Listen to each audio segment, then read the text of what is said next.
Hola, buenas. Bienvenidos a todos. Buenas. Sí, estamos todos en la sala. Hola, buenas. Bienvenidos y bienvenidas a todos. Soy Miguel Lam. Eh, Me complace continuar con el ciclo de conferencias que comenzó en mayo sobre cultura y economía de Asia en general. En esta ocasión vamos a hablar de un tema bastante amplio que es China, sus aspectos culturales y económicos y los chinos, ¿no? Por tanto, imprescindible hablar de cultura y negocios. Como digo, soy Miguel Lam, formador de tutor de CUP. Llevo más de 20 años, en concreto 25 años, trabajando como profesional en distintas áreas, como consultor y operador de comercio entre España y Asia. Yo soy hijo de cantoneses, ya segunda generación afincados en Europa. Y bueno, pues vamos a ver algunos aspectos, algunos datos que ya comentamos en la anterior conferencia de mayo, ¿verdad? Cuando hablábamos de Asia en general. Bueno, cuando hablamos de China, debemos hablar de su nombre oficial, que es del país, que es la República Popular de China, y hablamos de la China continental, ¿verdad? El tercer país del mundo más grande en tamaño de superficie tras Rusia y Canadá, 19 veces y media la península ibérica, ocupando 9,6 millones de kilómetros cuadrados, el 6% del planeta. Bueno, son datos que no dejan de ser eso, datos, pero que nos pueden dar una idea de la magnitud del país, tanto física como la diversidad cultural que puede suponer eh, semejante superficie, ¿no? El famoso lema Un país, dos sistemas es muy representativo de una economía socialista de mercado, lo que se conoce como socialismo con características chinas, en los últimos 20 años que ya vamos recibiendo quizá con más frecuencia noticias de ese país, que corresponde a los 30 años de reformas que lleva realizando este gobierno monopartidista en cuanto a su apertura económica. Su objetivo oficial o inicial, mejor dicho, fue mantener desde el principio el crecimiento económico a toda costa, cosa que quizá en los últimos tiempos ha ralentizado un poco, lógicamente, tras un crecimiento exponencial eh, a ritmos nunca antes vistos en ninguna parte del mundo, ni siquiera con los milagros económicos anteriores de Asia, como pudo ser el de Japón o Corea. En la actualidad, lo que trata el gobierno chino es de potenciar el mercado interno frente a esa dependencia que ha habido en estos años, como digo, de la exportación. Si bien sigue siendo en muchos sectores la fábrica del mundo, eh, hay algunos sectores como el textil que empiezan a desplazarse a otras zonas como pueda ser Vietnam o India, ¿no? En cuanto a producciones enfocadas a la exportación. Así que sectores más tecnológicos o más que requieren un know-how mayor, una mayor tecnificación, se están enfocando mucho a potenciar el mercado interno del país. Siguiendo con la estela o el lema del Un país, dos sistemas, la apertura más intensa se realizó a partir de 1978 y se consumó con el ingreso en la Organización Mundial del Comercio en 2001. Ya ha conseguido alcanzar la segunda posición como potencia económica mundial, según el ranking mundial de Doing Business en cuanto a términos de Producto Interior Bruto, y el primero en paridad de poder adquisitivo, según el Fondo Monetario Internacional. Tenemos más de 200 millones de habitantes en el país, en China, considerados clase media con poder adquisitivo desde el punto de vista que podríamos tener en Occidente, en Estados Unidos o en Europa. El crecimiento anual del país ha sido hasta recientemente el del 7,5 al 9%, en descenso, aunque una última noticia de esta semana de la calificadora Standard Poor's nos dice que se van a mantener en el 5 en los próximos años, lo cual sigue siendo un ritmo sostenido bastante importante a nivel económico, ¿no? En 2013 representó el 15,40% del Producto Interior Bruto Mundial. Esto en cuanto a datos económicos, y en cuanto a balanza comercial internacional, pues creo que a nadie se le escapa que es el mayor exportador del mundo, el primero en volúmenes totales y el mayor captador de capital extranjero, ¿no? y de la deuda pública de muchos países como pueda ser España. Bueno, y vamos a hablar también de los chinos. Más de 1.400.000 millones de habitantes censados en 2018, tras un censo que duró 6 largos años, y de los cuales la etnia principal es la etnia Han, a la que, por ejemplo, yo pertenezco, que son el 91,6% de los habitantes del país, con presencia no solamente en China continental, sino en toda Asia, y suponiendo el 20% de la población total mundial. Dentro del país encontraríamos 55 minorías repartidas en diferentes regiones del, como digo, vasto y extenso territorio del país. Y por mencionar algunas de las zonas principales, empezaría, pues, cómo no, proviniendo yo de ahí, no es por eso, es también porque es una de las regiones más grandes y de mayor expansión, tanto económica como históricamente por su litoral, ¿no? Por su litoral en el sureste de China, que es la región de Guangdong, o como se conocía antiguamente, Cantón, con más las 5 provincias que componen lo que se conoce como la región del sur, sumando unos 350 millones de personas, aproximadamente el 26% del total, y que suponen la producción del 25% del Producto Interior Bruto del país. Esta región a más de uno le sonará por ser el foco de migración de la gran diáspora china al exterior. En la zona centro y oeste del país tenemos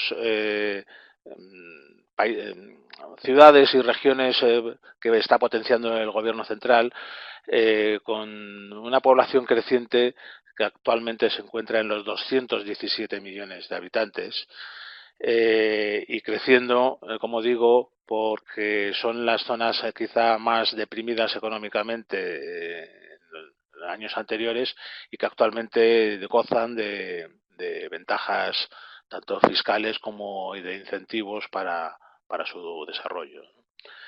Shanghái, la famosa Shanghái tan de moda últimamente, se encuentra en la costa este, el litoral de mayor desarrollo del país, donde comenzó pues desde los años del 30 del siglo XX a tener mayor proyección internacional, con 24 millones de habitantes, lo que es solamente en la en la municipalidad de Shanghái, ¿no?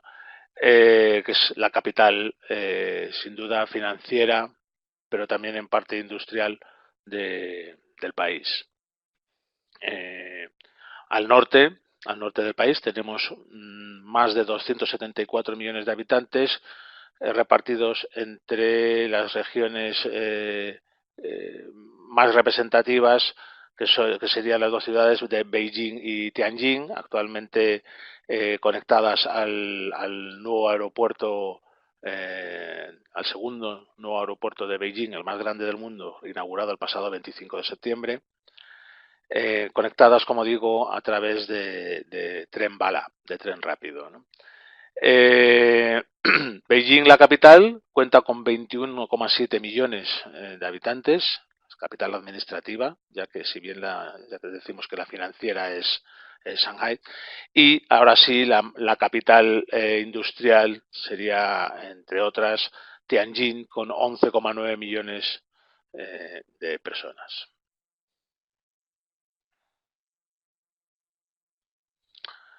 Los chinos de ultramar. Vamos a hablar de lo que se conoce como la diáspora o la emigración masiva de chinos durante toda la historia del país. Eh, hablando de la más reciente, la excolonia británica de Hong Kong, con 7,5 millones de habitantes en poco más de 1.000 kilómetros cuadrados, nos da una idea del precio al que puede estar el metro cuadrado en esta zona, compuesta por la isla de Hong Kong propiamente dicha y la zona perteneciente ya al litoral continental del país de Kowloon y los nuevos territorios, los conocidos como nuevos territorios en época de colonial británica, como digo. Es el exponente de, bueno, además de las noticias últimamente que estamos recibiendo de las últimas revueltas por reclamar sus derechos como región administrativa especial del gobierno chino al que pertenece desde la, entre comillas, devolución, eh, la entrega según los británicos y la recuperación según los chinos de la concesión de la isla, de la concesión colonizada a finales del siglo XIX, ¿no? La concesión que dejaba a los británicos potestad administrativa sobre la isla por más de 100 años. Taiwán, la isla de 36.000 kilómetros cuadrados, a la que tras la guerra civil del país, antes de la fundación de la República Popular China, fue donde se retiraron las tropas nacionalistas, o conocidas como nacionalistas en aquel entonces, que fundaron su propio país, la República de China, por tanto no confundir con la República Popular de China, que es un error que a menudo en Occidente a lo largo del tiempo se ha cometido, para disgusto de la China continental, o de la China reconocida actualmente desde finales de los 70 por la ONU, con cerca de 24 millones de personas, considerada como, dicen en muchas noticias, considerada por la China continental como la isla rebelde, ¿no? Es un posible foco potencial de conflicto permanente, y no cabe duda que es un protectorado norteamericano, que es lo que ha garantizado la continuidad, la existencia y el crecimiento del también conocido como milagro chino de Taiwán, ¿no? A nivel industrial.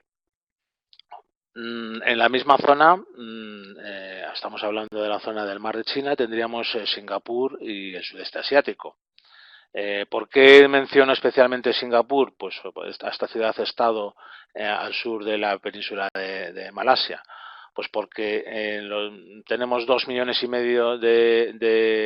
de descendientes de chinos en Singapur, que mantienen sus idiomas originales, sus dialectos de sus zonas, principalmente el cantonés, el Hokkien, el Hakka, el Hokkien de la zona de la provincia de Fujian, y que suponen el 25% de la población, el 24 o 25% de la población de Singapur, que conocida como la perla o la Suiza de Asia. 6 millones en Malasia, también con una larga tradición cantonesa de descendientes en aquel país, crisol de culturas musulmana, budista por parte de los chinos, taoísta, y también una población importante de indios, un 8%, con sus correspondientes religiones también de origen indio, y más de 9 millones en Tailandia, país en el que la integración generacional de la raza china, principalmente, como digo, de la etnia Han, dentro de la población del país, ya viene siendo de varias generaciones. Son países, los del sudeste asiático, que por cercanía o naturaleza geográfica, pues siempre han recibido influencias y emigración china, tanto a nivel económico como a nivel cultural. Mención aparte merecería también América, tanto del sur como del norte, y Australia. En América del Sur, como se ha comentado en infinidad de películas y libros, pues fueron trabajadores chinos del ferrocarril en estado o en régimen de semiesclavitud, los que fueron pioneros también en la construcción de los Estados Unidos y de gran parte de la línea ferroviaria que bajaba hacia el sur, cruzando el país. 5 millones tenemos en Estados Unidos de chinos actualmente, 1,7 en Canadá, el país que sigue siendo de los favoritos y preferidos para la emigración china, junto con Australia. Y en Latinoamérica se cuentan con, repartidos en diferentes países, 1,5 millones, desde lo que sería Centroamérica, Panamá, hasta llegando a Brasil, Chile o Argentina. Y por otro lado, Australia, que ha sido la última receptora la última, pero no muy recientemente, sino ya con una tradición de varias décadas, Australia con 1,2 millones ya de habitantes chinos o de origen chino. Europa y África no se quedan atrás, quizá en diferente magnitud. La vieja Europa, pues tendríamos 700.000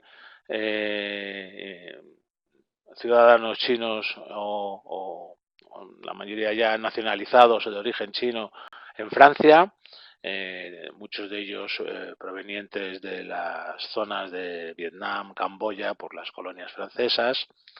400.000 en el Reino Unido, también con mayoría de cantoneses del sur de China, obviamente por la colonización británica en esa zona de Hong Kong.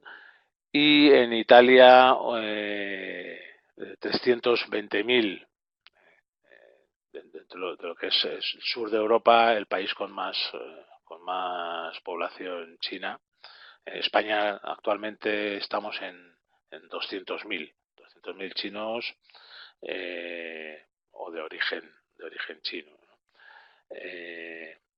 Aquí no contaríamos con la segunda generación como la mía, de los que ya hemos nacido en el país. Y en África hay una población importante, en Sudáfrica, que llega también como en Italia, a los 300.000 habitantes.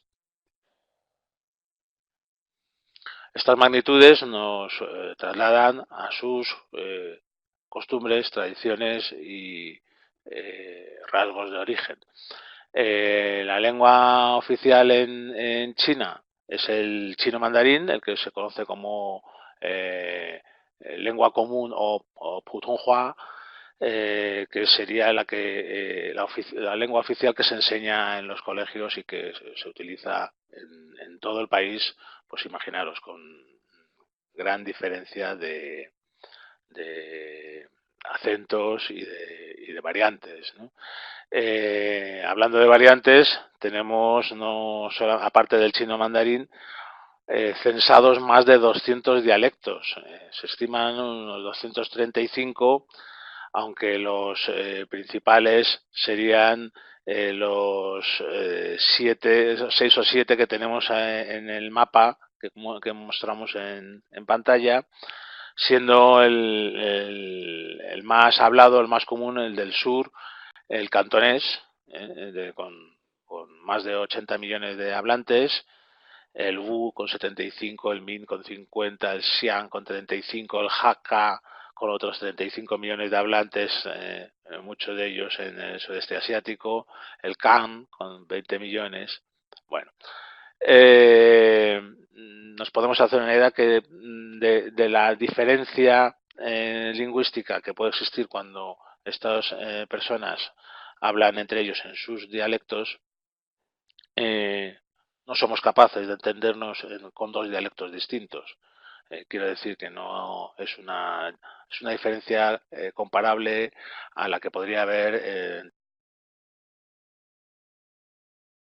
entre el español y el francés, por ejemplo, perfectamente, ¿no? Entre un dialecto y otro. La lengua extranjera más estudiada en el país es sin duda el inglés, pero seguida muy de cerca por el español, y en eso el Instituto Cervantes de la lengua española está haciendo una labor bastante encomiable en ese sentido. Eh, Siguiendo con la cultura de China, no debemos olvidar que gran parte del acervo cultural chino y de su forma de pensar está influenciada por el confucianismo del maestro Confucio o Confucio. Eh, el pragmatismo sería el rasgo principal. El pragmatismo de los chinos, la practicidad, ¿no? El, el pensar en por ejemplo, en la subsistencia o en la supervivencia por encima de otros valores.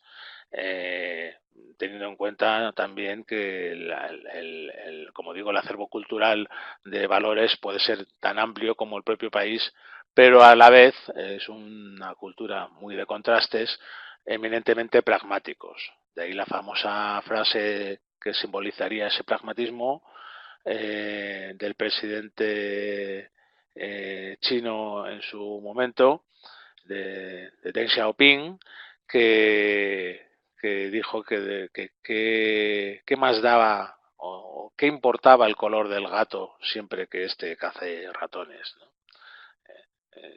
Como simbolizando que los medios justifican el fin. Una gran capacidad de asimilación nos enseña el confucianismo, de asimilación de las cosas y de adaptación al medio ambiente. Esto se aprende también en la filosofía de las artes marciales, en diferentes disciplinas también de pensamiento taoísta y en la propia forma de vida de los chinos, por su inmenso entorno y también por sus circunstancias de dificultad, como digo, de supervivencia, ¿no?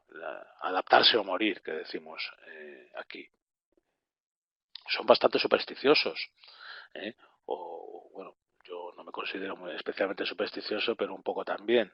La herencia cultural no se pierde y las influencias siempre existen, aunque hay generaciones ya en los países que he mencionado antes, que sobre todo en Estados Unidos, que están intentando recuperar sus orígenes, pero muchos se consideran plenamente norteamericanos y son lo que se conoce como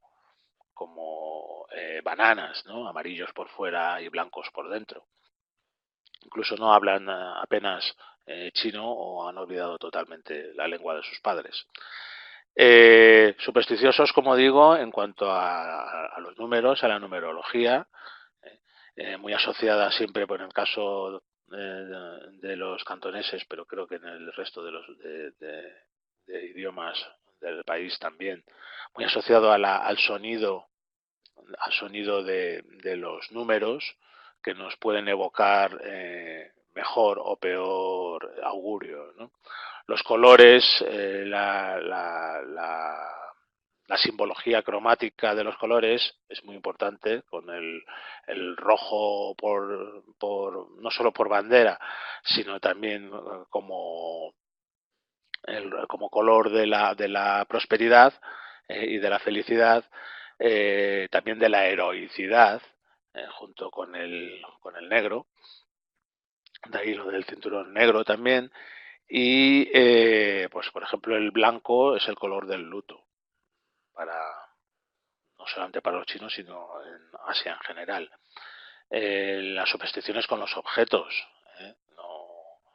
no regalar, por ejemplo, relojes, y menos en una reunión de negocios, y menos entre extranjeros, pero bueno, menos entre extranjeros quizá no tanto, porque pueda ser entendido como una ignorancia de nuestra superstición, pero sería no muy bien recibido. Eso sí, imperdonable entre chinos, personas chinas, regalarse un reloj o unos zapatos que tienen connotaciones de desprecio o funestas, en el caso del reloj, ¿no? El reloj evoca también, aunque se escriba de diferente forma, evoca a los antepasados, y puede significar que queremos que la persona que recibe nuestro obsequio de reloj se vaya con sus antepasados, o sea, que se muera, ¿no? La astrología es importante también en cuanto a, bueno, ahora está muy de moda también en Occidente hablar de los animales, del horóscopo chino, y también de la confluencia o favorecimiento de las energías en los espacios físicos a través del feng shui o feng shui, que es ni más ni menos que la forma de eh, colocar los objetos y construir los espacios respecto al entorno geográfico y astrológico en el que nos encontremos. Los maestros de Feng Shui, pues con, hay mucha cultura de esto, eh, son muy respetados, y se considera prácticamente una ciencia bastante complicada. La religión es bastante multicultural también, con influencias extranjeras a través de, sobre todo, del oeste de China. La tradicional es politeísta, es decir, contemplan la creencia en diferentes dioses, pues para guardar la casa, para la prosperidad, para bueno, diferentes aspectos de la vida, como podrían ser el santoral cristiano, o los dioses indios, ¿no? Y chamanista también, se hacen ofrendas, se comunica con el más allá o con los antepasados a través de ceremonias y ofrendas.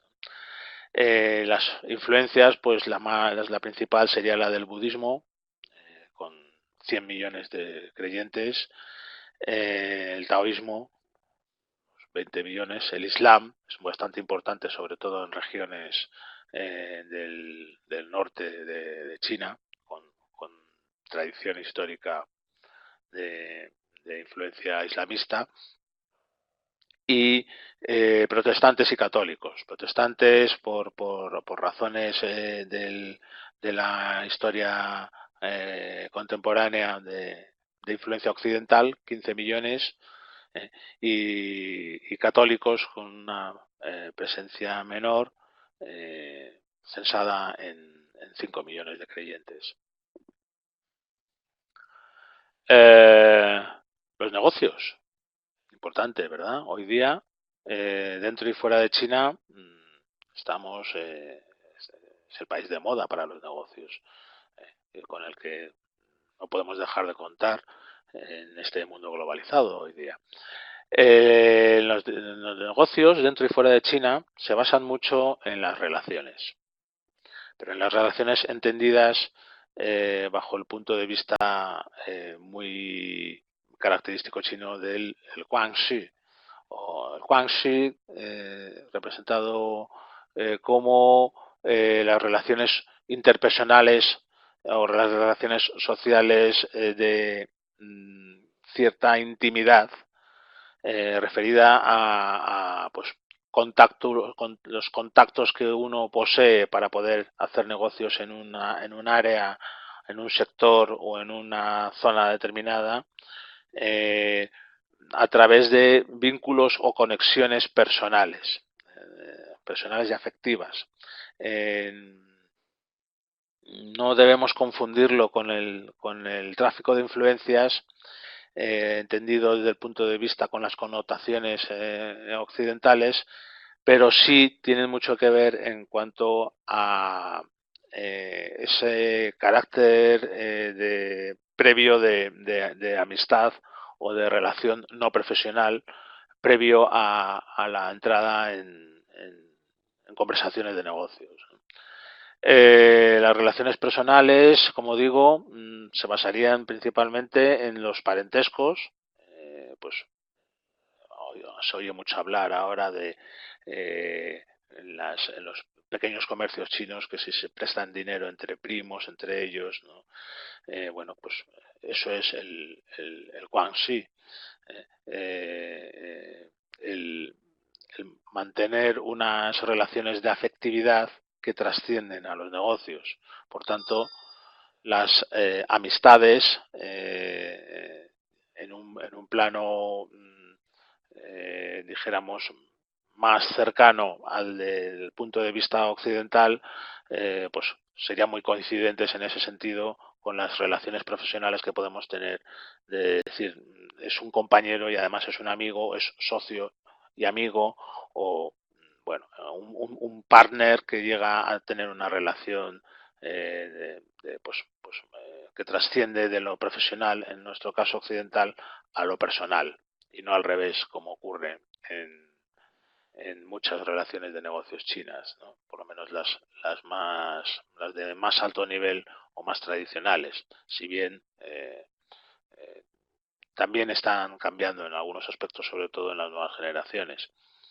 Las jerarquías, la dependencia entre las posiciones dentro del parentesco, dentro del Guangxi, que puedan encerrar entre diferentes niveles de amistad, las jerarquías dentro de las empresas, comenzando por la propia familia. Hay muchas empresas familiares también a nivel chino en general, y quizá un poco menos, pero también dentro de China, donde el proteccionismo administrativo es mayor, y la influencia en las empresas pues puede venir dada por el aparato político, ¿no? del, del país, ¿no? Por su propia organización administrativa. Las jerarquías, en cualquier caso, ya sea en empresas intervenidas administrativamente por el gobierno, como en empresas plenamente familiares o privadas, como existen dentro y fuera de China, son muy importantes, pues empezando por la posición del hermano mayor respecto al hermano menor. Por tanto, el poder y la capacidad de decisión irá en esa escala. Y también el respeto a los superiores, por parte de los subordinados y la confianza o el prestigio que pueden dar los superiores a sus subordinados, tanto en el ámbito empresarial como en el privado, digo.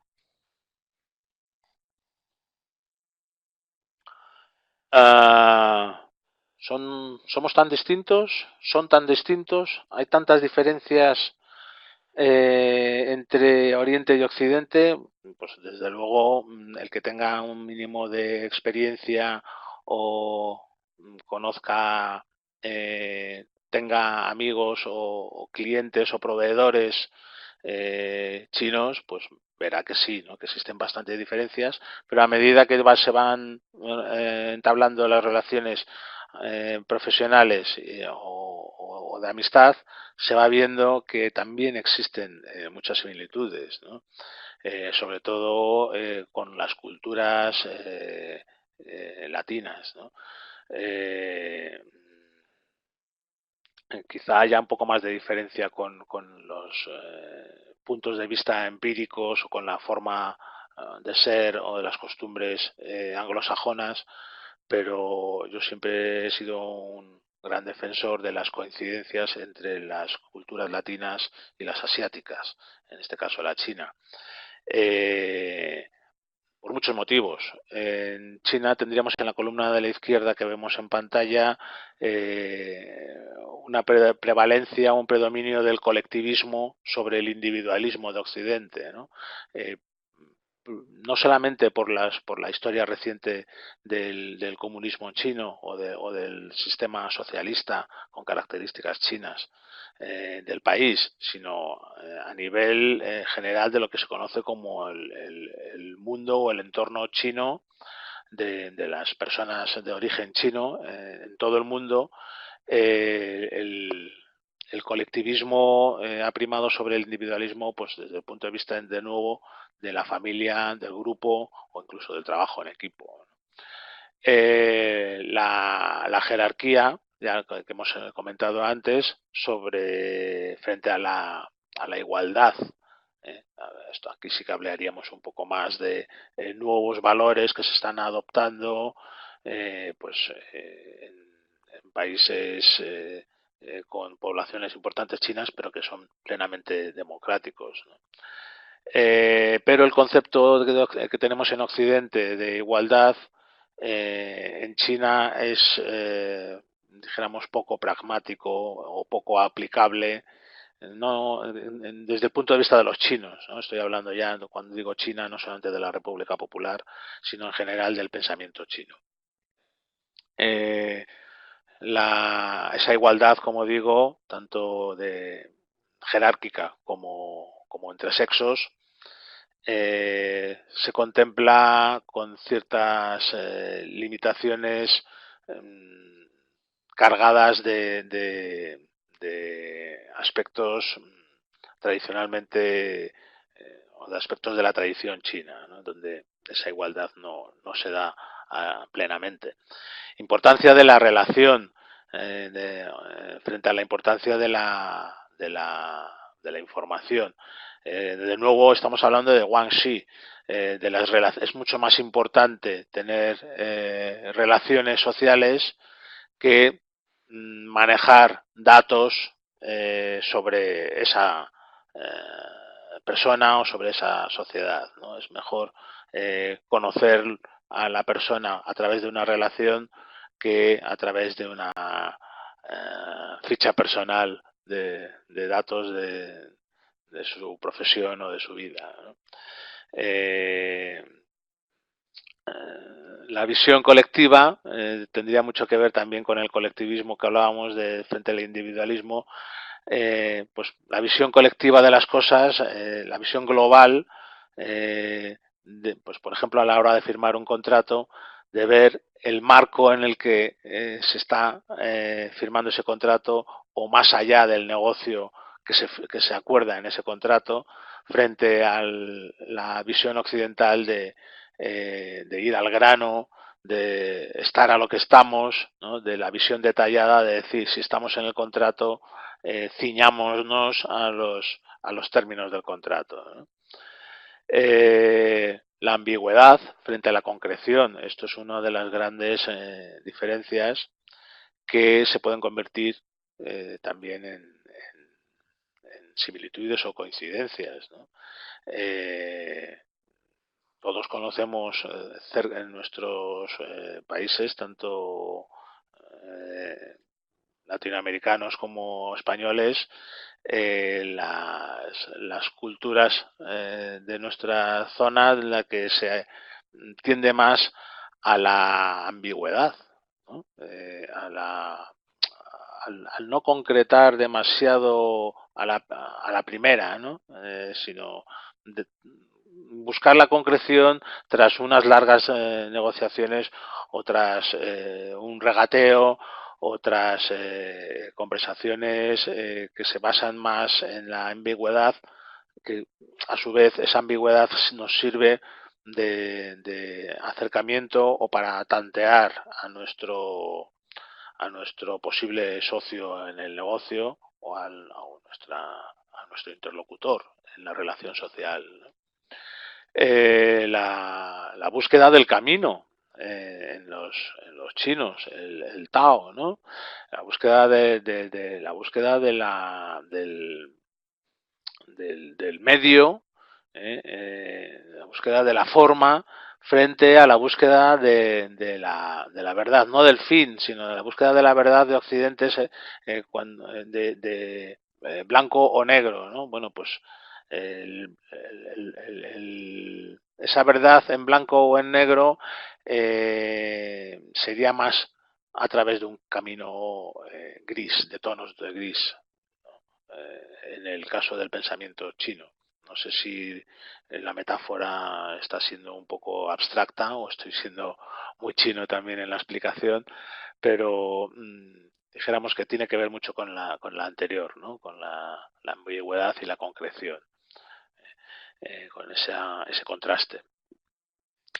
Por tanto, la cultura de la negociación en los chinos o en la mentalidad tradicional china, ya digo que está sufriendo bastantes cambios, ya bastante velocidad, pero el pozo y sobre todo el respeto que tienen los jóvenes y la herencia cultural y de las tradiciones, que es bastante se considera a un joven buen estudiante cuando también conoce y acepta y obedece las tradiciones de sus padres, ¿no?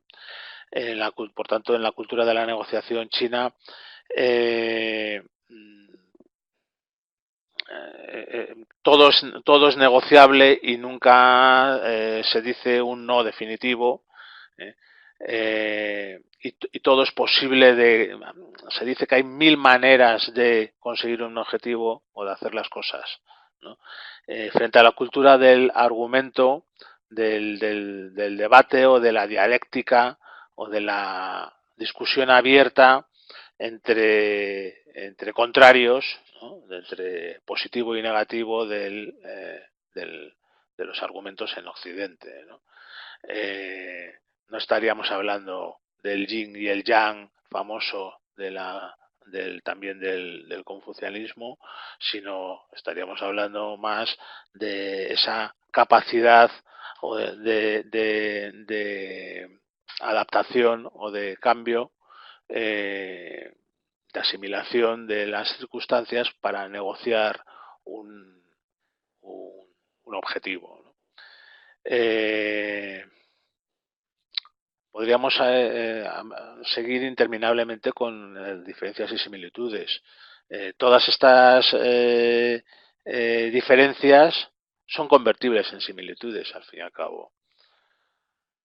Eh, Costumbres y tendencias actuales, yo hablaría de la fusión que está existiendo actualmente entre sobre todo modas de, de uno y otro lado.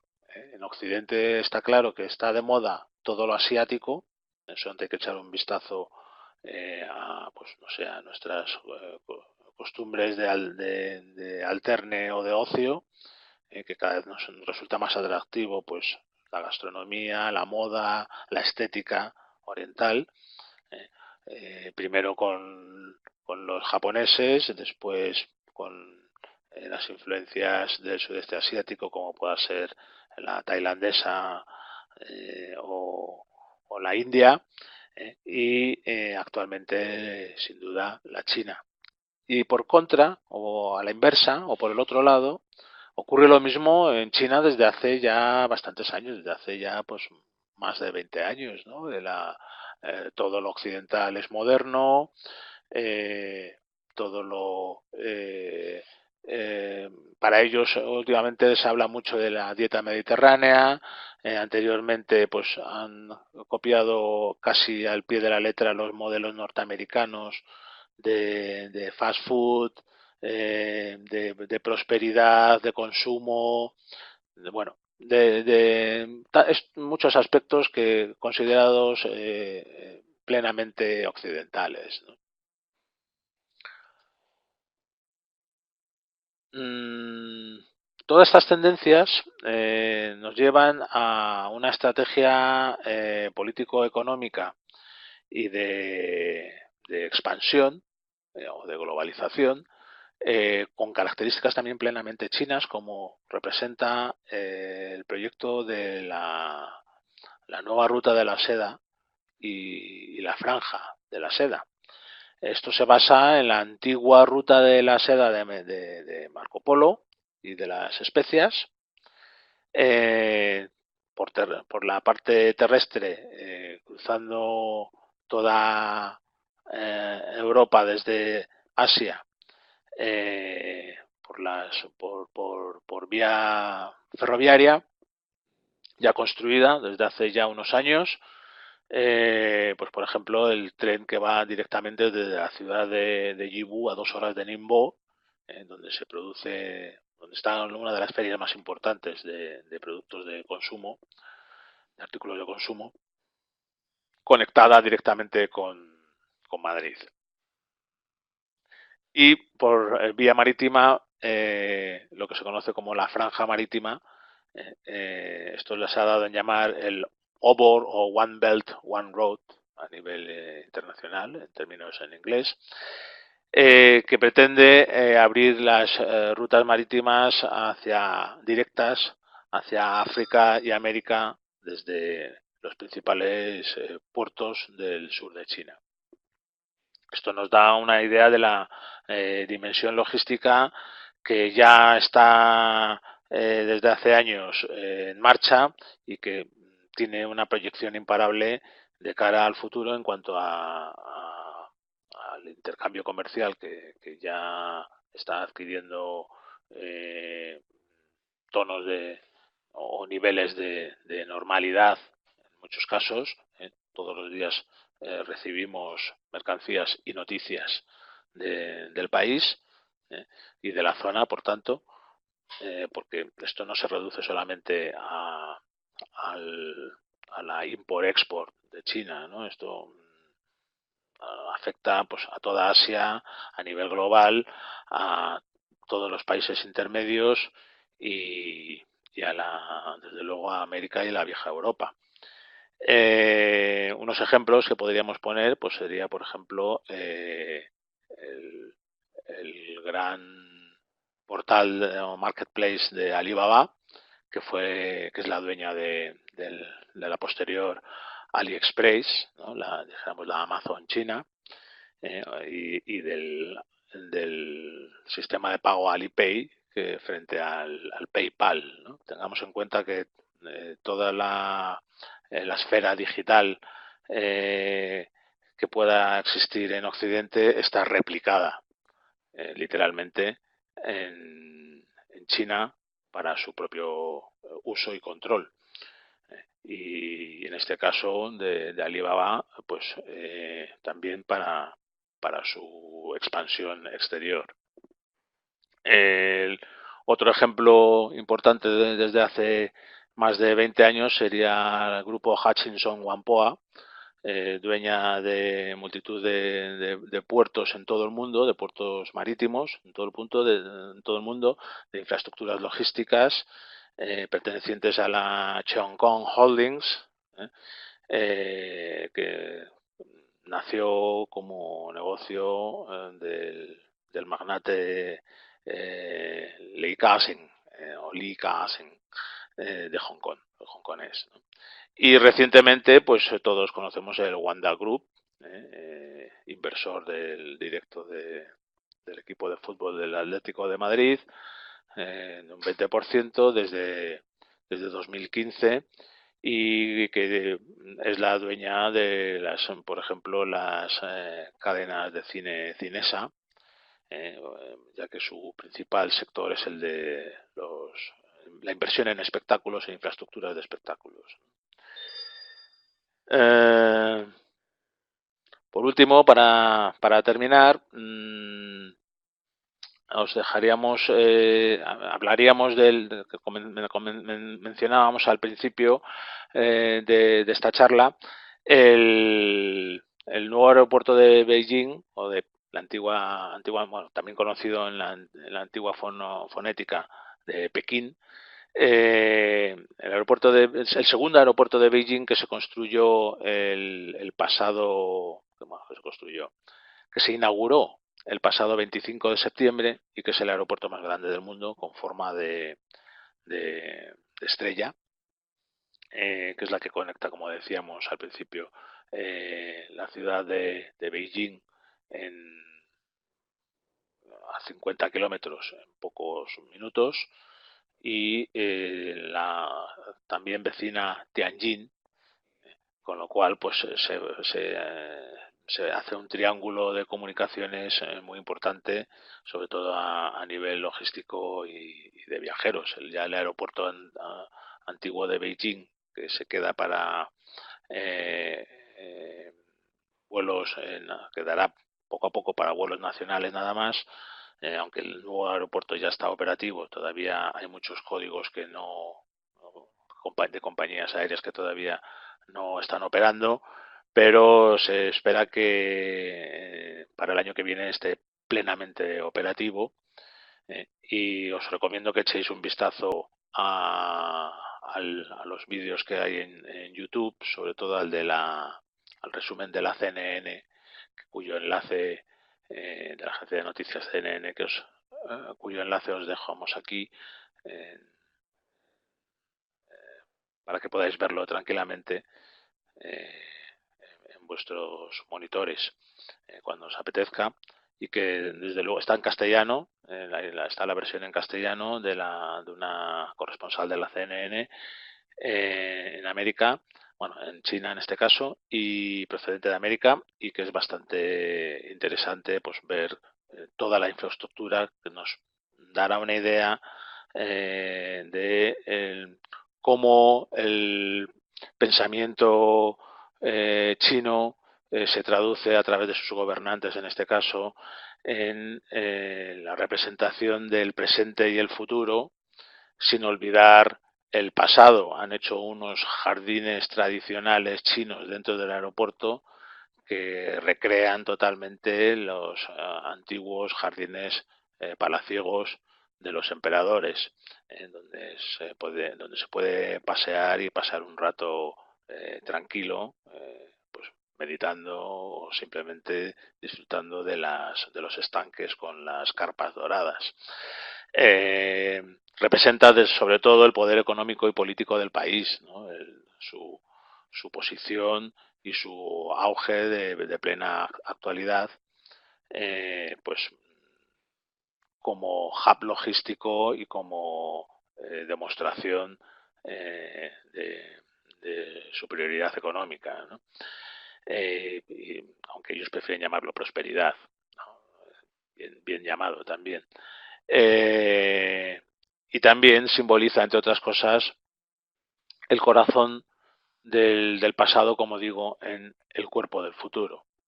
De hecho, esos jardines que menciono se encuentran en la zona central del núcleo de la estrella, porque arquitectónicamente esto lo hizo una arquitecta iraquí ya fallecida, no pudo ver su obra, pero premiada con el famoso premio Pritzel de arquitectura, eh, eh, gracias a este proyecto, ¿no? Con lo cual, pues la característica de expansión y la característica global e internacional de este aeropuerto es absoluta. Eh.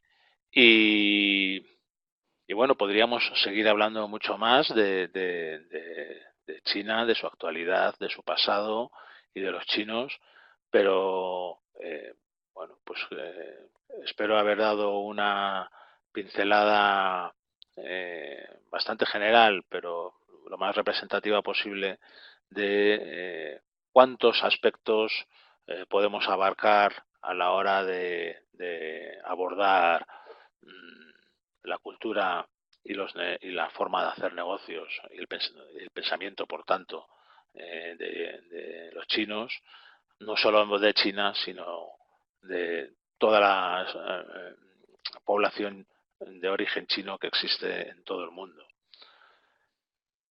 Eh, Agradecer la asistencia a todos, comentar, pues, como hacíamos, como hicimos al principio y en la anterior conferencia, que espero poder ampliar en sucesivas ocasiones. China se escribe en chino como con los signos de país del centro o país del medio. Y muchas gracias, xie, como decimos en China. Espero que les haya gustado.